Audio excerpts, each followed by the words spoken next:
नमस्कार दोस्तों, स्वागत है आपका हमारे YouTube चैनल जरधारी क्लासेस में। दोस्तों, करंट अफेयर्स की इस 1000 प्लस प्रश्नों की सीरीज में मैं आपको यहाँ पे 500 क्वेश्चन कंप्लीट करा चुका हूँ। आज दोस्तों हम यहाँ पे शुरू करेंगे क्वेश्चन नंबर 501 से। दोस्तों, आपको इस सीरीज कैसी लग रही है कमेंट बॉक्स में जरूर बताएं। और एक कंप्लीट जो सीरीज के क्वेश्चन है 1000 प्लस क्वेश्चन अगर आपको चाहिए तो लिंक आपको मिल जाएगा वीडियो के डिस्क्रिप्शन में। वहां से मैंने इसकी पीडीएफ का लिंक दिया गया है, तो वहां से आप इसकी पीडीएफ डाउनलोड कर सकते हैं। कंप्लीट 1000 प्लस प्रश्नों की ये सीरीज। तो शुरू करते हैं दोस्तों आज की वीडियो। क्वेश्चन नंबर 501 है, महिला फीफा विश्व कप 2023 का खिताब किसने जीता है? तो ये जीता है यहाँ पे स्पेन ने। सी ऑप्शन हो जाएगा यहाँ पे सही आंसर। महिला फीफा विश्व कप जो कि आयोजित कहाँ किया गया था, इसका मेजबानी किसने की थी? तो ऑस्ट्रेलिया और इंग्लैंड ने इसकी मेजबानी की थी। और ये 9वां संस्करण था महिला फीफा विश्व कप का। और 9वां संस्करण का खिताब किसने जीता है? तो स्पेन ने। अगला है, कौन लगातार अंडर 20 विश्व खिताब जीतने वाली पहली भारतीय पहलवान बन गई है? तो सही आंसर हो जाएगा अंतिम पघाल बन गई है पहली भारतीय पहलवान जिन्होंने अंडर 20 विश्व खिताब लगातार जीता है। क्वेश्चन नंबर 503 है, 71वीं मिस वर्ल्ड 2023 का आयोजन कहां पर होगा? इंपॉर्टेंट क्वेश्चन है। तो कश्मीर में आयोजित किया जाएगा। 71वीं मिस वर्ल्ड 2023 का आयोजन होगा कश्मीर में। तो सी ऑप्शन हो जाएगा सही आंसर। और 46वीं अगर बात करें भारत ने इससे पहले कब की थी मिस वर्ल्ड की मेजबानी? तो 46वीं मिस वर्ल्ड प्रतियोगिता की मेजबानी की थी भारत ने। 46वीं मिस वर्ल्ड प्रतियोगिता, और ये कब हुई थी? 1996 में, 1996 में। कहाँ हुई थी? बेंगलुरु में। और अब भारत 71वीं मिस वर्ल्ड प्रतियोगिता 2023 का आयोजन कर रहा है, इसकी मेजबानी कर रहा है। और ये कहाँ आयोजित होगी? होगी कश्मीर में। तो इसलिए क्वेश्चन काफी महत्वपूर्ण हो जाता है क्योंकि इतने सालों बाद भारत इसकी मेजबानी कर रहा है। अगला है क्वेश्चन नंबर 504, किस राज्य सरकार ने एकल महिलाओं के लिए स्वरोजगार योजना शुरू करने की घोषणा की है? सही आंसर हो जाएगा उत्तराखंड राज्य सरकार ने एकल महिलाओं के लिए स्वरोजगार योजना शुरू करने की घोषणा की है। क्वेश्चन नंबर 505, हॉकी इंडिया ने किसे भारतीय पुरुष हॉकी टीम का नया मुख्य कोच नियुक्त किया है? तो क्रेग फुलटन को। बी ऑप्शन हो जाएगा यहाँ पे सही आंसर। क्रेग फुलटन को भारतीय पुरुष हॉकी टीम का मुख्य कोच नियुक्त किया गया। क्वेश्चन नंबर 506, किस केंद्रीय मंत्रालय ने गैर पारंपरिक आजीविका में कौशल पर बेटियां बने कुशल राष्ट्रीय सम्मेलन का आयोजन किया? तो ये क्या है? महिला एवं बाल विकास मंत्रालय ने बेटियां बने कुशल राष्ट्रीय सम्मेलन का आयोजन। क्वेश्चन नंबर 507, किस देश की महिला के मस्तिष्क में जीवित परजीवी कृमि का विश्व का पहला मामला पाया गया है? मस्तिष्क में, ठीक है, महिला के मस्तिष्क में जीवित परजीवी कृमि का पहला मामला पाया गया है विश्व में। तो ये कहाँ की महिला थी? ये थी ऑस्ट्रेलिया की महिला। डी ऑप्शन हो जाएगा यहाँ पे सही आंसर। 64 वर्षीय महिला थी ऑस्ट्रेलिया की जिनके मस्तिष्क से सर्जरी के दौरान जीवित कृमि पाया गया, और ये विश्व का पहला मामला है। और इसकी लंबाई लगभग 8 सेंटीमीटर थी। अगले क्वेश्चन की ओर बढ़ते हैं। क्वेश्चन नंबर 508, कौन सा राज्य बहुविवाह पर प्रतिबंध लगाने के लिए राज्य विधानसभा में विधेयक पेश करेगा? तो असम राज्य बहुविवाह पर प्रतिबंध लगाने के लिए राज्य विधान सभा में विधेयक पेश करेगा। अगला क्वेश्चन है, नई दिल्ली में राजघाट पर महात्मा गांधी जी की प्रतिमा का अनावरण किसने किया है? तो राष्ट्रपति द्रौपदी मुर्मू ने। इन्होंने 12 फुट ऊंची प्रतिमा का अनावरण किया है राजघाट पर। महात्मा गांधी की 12 फुट ऊंची प्रतिमा, इसका अनावरण किया है राजघाट पर। क्वेश्चन नंबर 510, केंद्रीय मंत्री धर्मेंद्र प्रधान ने शिक्षकों और उद्यमियों को सशक्त बनाने के लिए किसके साथ समझौता किया है? तो मेटा के साथ। ए ऑप्शन हो जाएगा यहाँ पे सही आंसर। क्वेश्चन नंबर 511, किस राज्य में भारत की पहली गोरिल्ला ग्लास मैन्युफैक्चरिंग फैसिलिटी की स्थापना की जाएगी?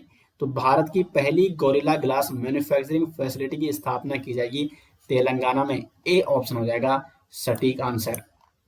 अगला यहाँ पे क्वेश्चन नंबर 512, चंद्रयान 3 के काउंटडाउन को आवाज देने वाली साइंटिस्ट कौन थी जिनका निधन हो गया? तो चंद्रयान 3 जब लॉन्च हुआ था तो उसमें आपने वो काउंटडाउन की आवाज सुनी होगी, 5, 3, 2, 1 इस प्रकार से। तो वो साइंटिस्ट जो थी उनका हाल ही में निधन हो गया और वो थी एन वलारमथी, एन वलारमथी, और इनका निधन हो चुका है। चंद्रयान 3 के काउंटडाउन को इन्होंने आवाज दी थी, एन वलारमथी। 513 नौसेना कमांडरों के सम्मेलन 2023 का दूसरा संस्करण कहाँ आयोजित किया गया? तो इसका जो सही आंसर हो जाएगा वो हो जाएगा नई दिल्ली में। क्वेश्चन नंबर 514 विश्व की सबसे ऊंची नटराज प्रतिमा किस स्थल पर स्थापित की गई है? तो भारत मंडपम नई दिल्ली में। ये वही भारत मंडपम है जहां पर G20 शिखर सम्मेलन 2023 का आयोजन किया गया।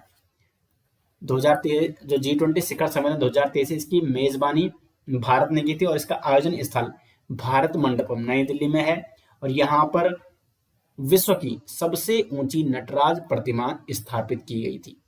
क्वेश्चन नंबर 515 है मध्य प्रदेश में उद्घाटन किए गए देश के पहले सौर शहर का नाम क्या है?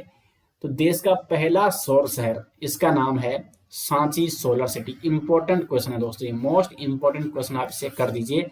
मध्य प्रदेश में उद्घाटन किए गए देश के पहले सौर शहर का नाम है सांची सोलर सिटी और ये कहाँ है? मध्य प्रदेश में ये स्थित है। क्वेश्चन नंबर 516 नई दिल्ली में भारत में ग्रीन हाइड्रोजन पायलट सम्मेलन की मेजबानी किसने की? एनटीपीसी लिमिटेड ने नई दिल्ली में भारत में ग्रीन हाइड्रोजन पायलट सम्मेलन की मेजबानी की है। बढ़ते हैं अपने अगले क्वेश्चन की ओर। किस संस्थान को सर्वश्रेष्ठ पुलिस प्रशिक्षण के लिए केंद्रीय गृह मंत्री ट्रॉफी से सम्मानित किया गया? तो इसका सही आंसर हो जाएगा असम राइफल्स प्रशिक्षण केंद्र और स्कूल। 518 आधार लिंक्ड जन्म पंजीकरण प्रणाली शुरू करने वाला पूर्वोत्तर भारत का पहला राज्य निम्नलिखित में से कौन सा है? तो ये है नागालैंड। हाल ही में किस केंद्रीय मंत्री द्वारा उपभोक्ताओं के लिए right to repair portal launch किया गया है? तो सही आंसर हो जाएगा पीयूष गोयल के द्वारा। क्वेश्चन नंबर 520 भारत ने किस देश के साथ मिलकर मोंगला बंदरगाह का निर्माण करने की घोषणा की है? इंपॉर्टेंट क्वेश्चन है, मोंगला बंदरगाह।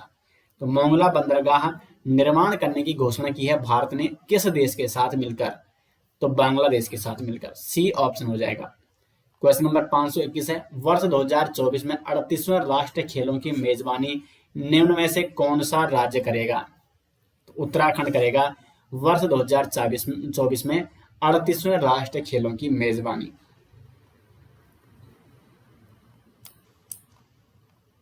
522 पीएम आवास योजना में देश में उत्तराखंड राष्ट्रीय रैंकिंग में कौन से नंबर पर है?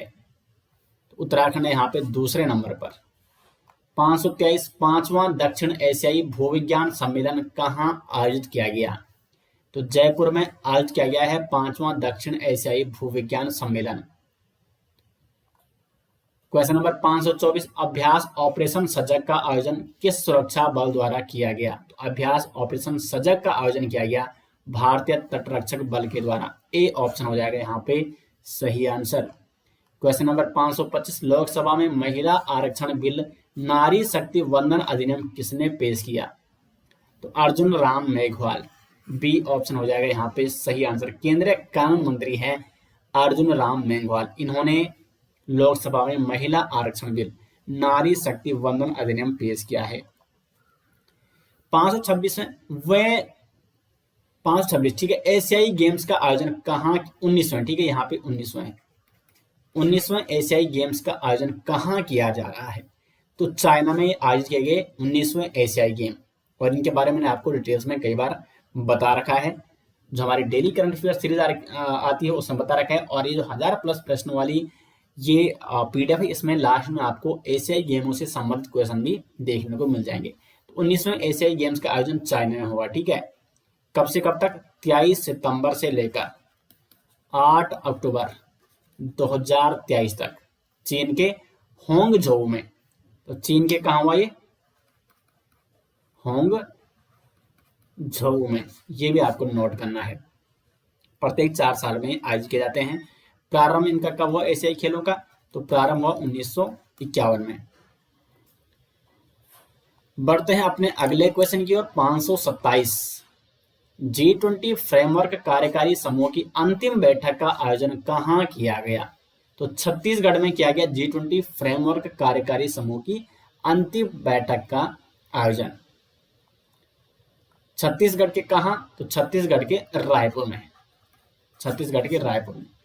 अंतर्राष्ट्रीय लाल पांडा दिवस सितंबर में किस शनिवार को मनाया जाता है? तो सितंबर के तृतीय शनिवार को मनाया जाता है अंतर्राष्ट्रीय लाल पांडा दिवस के रूप में। रेड पांडा नेटवर्क द्वारा अंतर्राष्ट्रीय रेड पांडा दिवस की शुरुआत की गई थी 2010 में। ठीक है, और अगर 2023 की बात करें तो ये मनाएगा 16 सितंबर 2023 को, क्योंकि 16 सितंबर 2023 को सितंबर का तीसरा शनिवार था और इसलिए इस दिन अंतर्राष्ट्रीय लाल पांडा दिवस के रूप में मनाया गया। जो लाल पांडा है इसको IUCN की रेड लिस्ट में संकटग्रस्त जीवों की श्रेणी में रखा गया है। और अगर भारत की बात करें तो भारत के राज्य है सिक्किम, और उस सिक्किम का राज्य पशु है लाल पांडा। तो लाल पांडा किसका राज्य पशु है? राज्य पशु तो ये है सिक्किम का, सिक्किम का। ठीक है, तो ये आपको नोट करना है। 529 है, भारतीय सेना में पैरा स्पेशल फोर्सेज में शामिल होने वाली पहली महिला सर्जन कौन बनी? तो पायल छाबड़ा। सी ऑप्शन हो जाएगा सही आंसर। 530 प्रधानमंत्री नरेंद्र मोदी ने पुराने संसद भवन का नाम क्या रखा है? तो सही आंसर हो जाएगा संविधान सदन। पुराना जो संसद भवन था अब तो नया बन गया है, तो जो पुराना संसद भवन था उसका नाम क्या रखा गया है? संविधान सदन। 531 किसने दुनिया के पहले पोर्टेबल अस्पताल आरोग्य मैत्री क्यूब का अनावरण किया? तो भारत ने। ए ऑप्शन हो जाएगा यहाँ पे सही आंसर। क्वेश्चन नंबर 532 विश्वकर्मा योजना का शुभारंभ किसने किया? तो प्रधानमंत्री नरेंद्र मोदी ने विश्वकर्मा योजना का शुभारंभ किया। 17 सितंबर को विश्वकर्मा जयंती के रूप में मनाई जाती है, तो विश्वकर्मा जयंती के अवसर पर 17 सितंबर 2023 को विश्वकर्मा योजना का शुभारंभ किया नरेंद्र मोदी ने। 533 है, हाल ही में 14वां वैश्विक कौशल शिखर सम्मेलन कहाँ प्रारंभ हुआ? तो दिल्ली में। ए ऑप्शन हो जाएगा यहाँ पे सही आंसर, 14वां वैश्विक कौशल शिखर सम्मेलन। 534 हाल ही में ICC वर्ल्ड कप के लिए कौन सा एंथम सॉन्ग रिलीज हुआ? तो दिल जश्न बोले ये एक anthem song ICC world cup 2023 के लिए रिलीज किया गया और इसमें एक्टिंग की है रणवीर सिंह ने। ठीक है, और इस थीम सॉन्ग को म्यूजिक जो डायरेक्टर हैं वो इस थीम सॉन्ग के वो है प्रीतम चक्रवर्ती। इन्होंने इस सॉन्ग को कंपोज किया है, प्रीतम चक्रवर्ती। एग्जाम में पूछा जा सकता है Pritam Chakraborty. ICC world cup 2023 host country कौन है? भारत। ठीक है, भारत इसको होस्ट कर रहा है, ये भी आपको नोट करना है। और ये 13वां संस्करण है ICC वर्ल्ड कप का, ये 13वां संस्करण है। हाल ही में दुर्लभ धातु वेनेडियम की खोज कौन से राज्य में की गई? तो गुजरात में की गई है वेनेडियम की खोज। 536 अंतर्राष्ट्रीय शांति दिवस प्रतिवर्ष कब मनाया जाता है? 21 सितंबर को मनाया जाता है प्रतिवर्ष अंतर्राष्ट्रीय शांति दिवस के रूप में। और इस वर्ष 2023 में इसकी जो थीम थी वो थी शांति के लिए कार्य। ये वर्ष 2023 की इसकी थीम है। अगला है यहाँ पे 537 किस खिलाड़ी को वर्ष 2022 का मेजर ध्यानचंद खेल रत्न अवार्ड 2022 दिया गया है? तो ये अवार्ड दिया गया है अचंत शरत कमल को। बी ऑप्शन हो जाएगा यहाँ पे सही आंसर। टेबल टेनिस खिलाड़ी हैं अचंत शरत कमल, इनका संबंध है टेबल टेनिस से और इन्हें वर्ष 2022 का मेजर ध्यानचंद खेल रत्न अवार्ड 2022 दिया गया। 538 है कवच 2023 किस केंद्रीय मंत्रालय द्वारा आयोजित एक राष्ट्रीय स्तर का हैकाथॉन है? तो सही आंसर हो जाएगा यहाँ पे शिक्षा मंत्रालय का हैकाथॉन है कवच 2023। 539 UPI पर रुपे क्रेडिट कार्ड को जोड़ने वाला पहला निजी क्षेत्र का बैंक कौन सा बन गया है? तो HDFC बैंक। बी ऑप्शन हो जाएगा सही आंसर। 540 स्वतंत्र भारत के लिए स्वतंत्र भारत के किस पहले मतदाता का 106 वर्ष की आयु में निधन हो गया है? तो श्याम शरण नेगी ये थे स्वतंत्र भारत के पहले मतदाता और 106 वर्ष की आयु में इनका निधन हो चुका है। 541 से 27वें विश्व सड़क कांग्रेस का आयोजन कहां पर आयोजित हुआ? तो प्राग में। ए ऑप्शन हो जाएगा यहाँ पे सही आंसर। चेक गणराज्य की राजधानी है प्राग। चेक गणराज्य, यहाँ की राजधानी है प्राग और यहाँ पर 27वें विश्व सड़क कांग्रेस का आयोजन किया गया। थीम क्या है? फिर से सड़क पर एक साथ चलना। तो ये इंपॉर्टेंट क्वेश्चन हो जाता है। अगला है यहाँ पे 542। हाल ही में भारत और सिंगापुर की नौसेनाओं के बीच कौन सा अभ्यास प्रारंभ हुआ? तो सिम्बैक्स। ए ऑप्शन हो जाएगा यहाँ पे सही आंसर। 30वां संस्करण था इस सिम्बैक्स का, जो कि भारत और सिंगापुर की नौसेनाओं के बीच आरंभ हुआ। 547। फरवरी 2023 में किसने शिवमोग्गा हवाई अड्डे कर्नाटक का शुभारंभ किया? तो शिवमोग्गा हवाई अड्डा कर्नाटक में है और इसका उद्घाटन किया है श्री नरेंद्र मोदी जी ने। 544 है GSM ने हाल ही में किस देश को गवर्नमेंट लीडरशिप अवार्ड 2023 से सम्मानित किया? सही आंसर हो जाएगा भारत। 545 है उत्तराखंड विंटर लाइन कार्निवाल का आयोजन कहाँ किया गया? मसूरी में। 546 प्रधानमंत्री नरेंद्र मोदी ने किस शहर में भगवान शिव थीम वाले क्रिकेट स्टेडियम की आधारशिला रखी है? तो वाराणसी में। बी ऑप्शन हो जाएगा सही आंसर। 547 एशियन गेम्स 2023 में भारतीय दल के ध्वजावाहक कौन हैं? तो ये थे हरमनप्रीत सिंह और लवलीना बोरगोहेन। ठीक है, तो डी ऑप्शन हो जाएगा यहाँ पे सही आंसर। हॉकी कप्तान है हरमनप्रीत सिंह और लवलीन बोरगोहेन ये कौन है? तो ये है मुक्केबाज। तो इन्होंने एशियन गेम 2023 में भारतीय दल के ध्वजावाहक रहे ये दोनों। Question number 548। ठीक है, ये है 548। ग्लोबल इंडियन अवार्ड 2023 से सम्मानित होने वाली पहली भारतीय महिला निम्न में से कौन बनी? तो सुधा मूर्ति। 549 किस राज्य में आदि शंकराचार्य की 108 फीट ऊंची प्रतिमा समानता की प्रतिमा का लोकार्पण किया गया? तो मध्य प्रदेश में। इसका नाम क्या है? समानता की प्रतिमा। 108 फीट ऊंची प्रतिमा है शंकराचार्य जी की, मध्य प्रदेश में से स्थापित किया गया। 550 India international convention and expo centre का उद्घाटन कहाँ किया गया? तो India international convention and expo centre यानी यशो भूमि का उद्घाटन किया गया नई दिल्ली में। दोस्तों तो 50 क्वेश्चन आज के भी कंप्लीट हो जाते हैं। 550 क्वेश्चन में आपको कंप्लीट करा चुका हूं। मिलते हैं दोस्तों नेक्स्ट वीडियो से, तब तक के लिए धन्यवाद। और इसकी पीडीएफ आपको मिल जाएगी वीडियो के डिस्क्रिप्शन में।